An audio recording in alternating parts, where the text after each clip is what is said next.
You're listening to the Summer Series, the best of Business Essentials Daily. Today's episode is brought to you by Mazars. SoundCartel.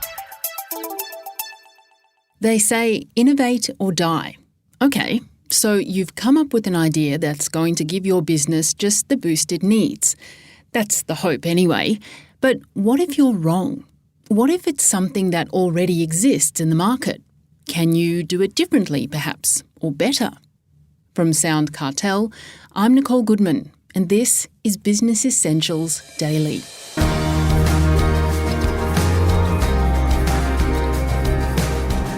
The question really is, how do you know if your new idea has legs or not?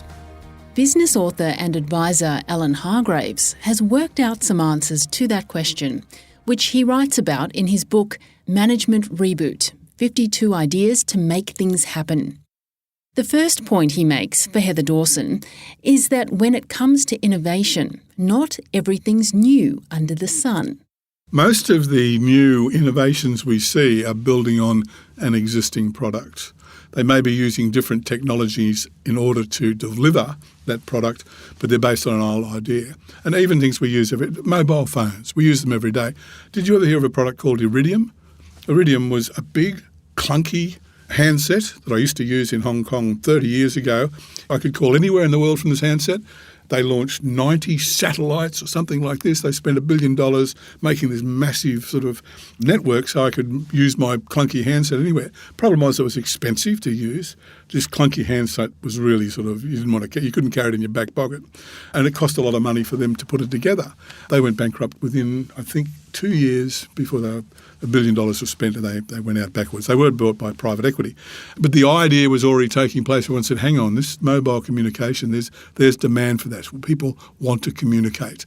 And so eventually, of course, we have today's mobiles. Nothing radical about the technology. That's wireless technology invented in the 1890s, combined with really earthly things like ugly phone towers, not satellites in the sky. So really it was the same idea, it just took different technology to deliver it appropriately.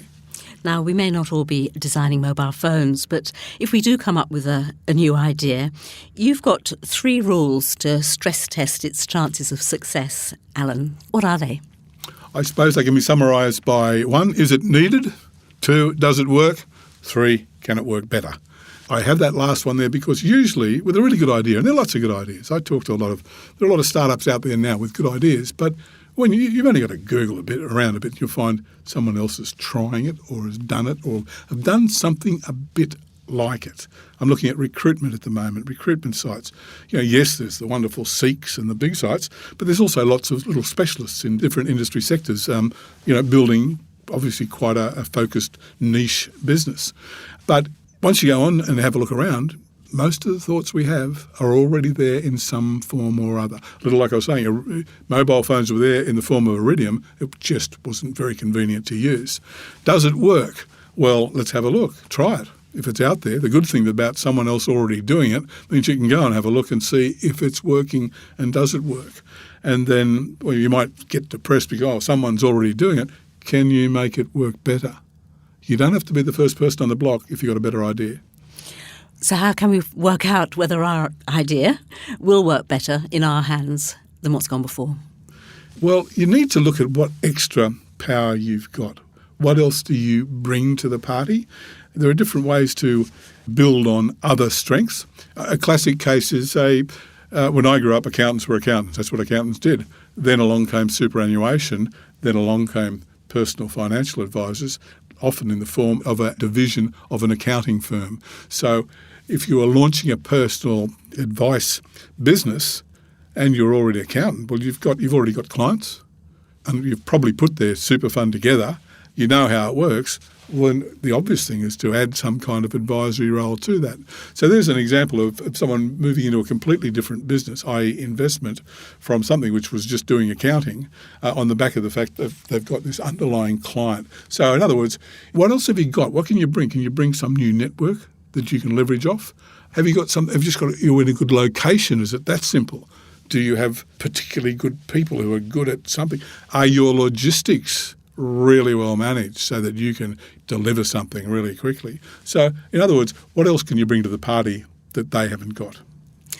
Now, you're a great believer, Alan, in the marriage of convenience when introducing new ideas, and you say that this is really important. So what do you mean? If you look at not every, but most startups, most new ideas, most widely accepted technology, it's normally because it's made something easier. And the things that it tends to make is connecting what I would call latent supply, something that's out there. It's just hard to get organised to get one. And connecting that with latent demand, i.e. people actually want this stuff, but because there's no way of doing it simply, they don't put the two together. So the reason I stress convenience is if you make it more convenient for anyone to do anything, they will probably do it. And so if you take latent supply, like empty bedrooms, and latent demand, like desire to travel, then you've got Airbnb. They've put together this empty bedroom with people who want to travel relatively inexpensively. Boom. And is it convenient? Yeah, you just go on an app and you book your stay. So the reason I keep stressing that is normally you see people overtaken in the marketplace when someone else comes along with an easier way to do something you were already doing somewhere else. Well, you rightly say in your book, Alan, that it's not so difficult to come up with new ideas, but it's not so easy to pick the winner. So with limited resources, how can you improve your chances of backing a winning idea that will gain traction in the marketplace? 3 things. Don't try and do everything. Try and do something. I always use Apple for some of these examples.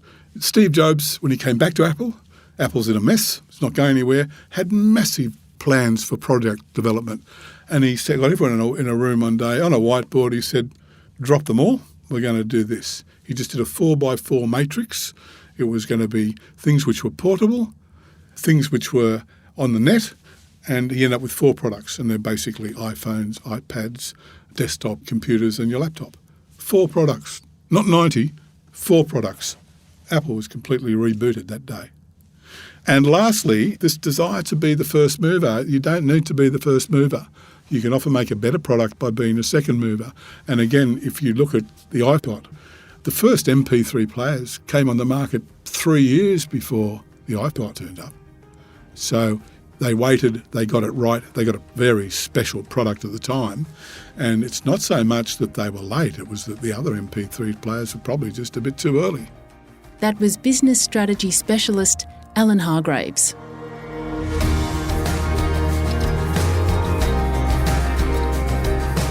This episode of Business Essentials Daily is produced by the team at SoundCartel. Thanks for listening. I'm Nicole Goodman. We'll bring you more Be Daily tomorrow. Follow at BE Daily Podcast across social media and head to bedaily.com.au for more from the Business Essentials Daily podcast. SoundCartel. This episode was brought to you by Mazars. To find out more, visit mazars.com.au. That's mazars.com.au.